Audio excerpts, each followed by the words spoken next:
বাংলাদেশের জামাত ইসলামী ঠাকুরগাঁও জেলার উদ্যোগে আয়োজিত আগামী 30শে ডিসেম্বর বেলা 2 ঘটিকায় ঠাকুরগাঁও জেলা স্কুল বড় মাঠে ঐতিহাসিক কর্মী সম্মেলনে বাংলাদেশ জামাত ইসলামীর আমির জামাত ডাক্তার শফিকুর রহমানের আগমন উপলক্ষে ঠাকুরগাঁও প্রেস ক্লাবে সম্মানিত সাংবাদিকদের সাথে প্রেস ব্রিফিং।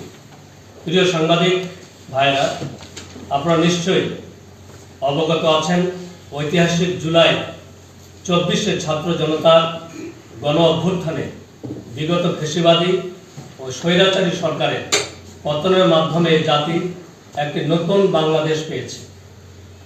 এই গণ অভ্যুত্থানে যে সকল ছাত্র জনতা নিজেদের জীবন উৎসর্গ করেছেন, নিঃসন্দেহে তারা জাতীয় বীরের মর্যাদা রয়েছেন।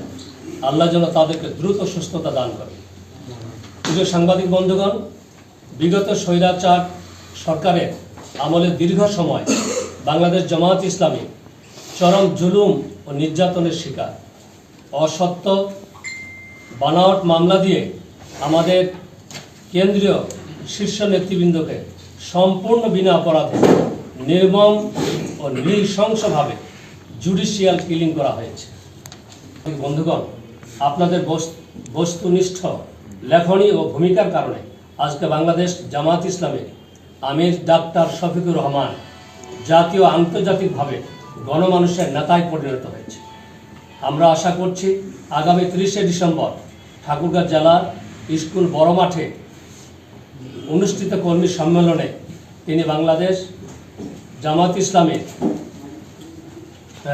ঠাকুরগাঁও জেলায় প্রধান অতিথি হিসেবে বক্তব্য রাখবেন এবং জাতির জন্য নতুন বার্তা ও দিক নির্দেশনা দিয়ে যাবেন ইনশাআল্লাহ। এই কর্মী সম্মেলনকে সফল করার জন্য আপনাদের আন্তরিক সহযোগিতা আমি কামনা করছি।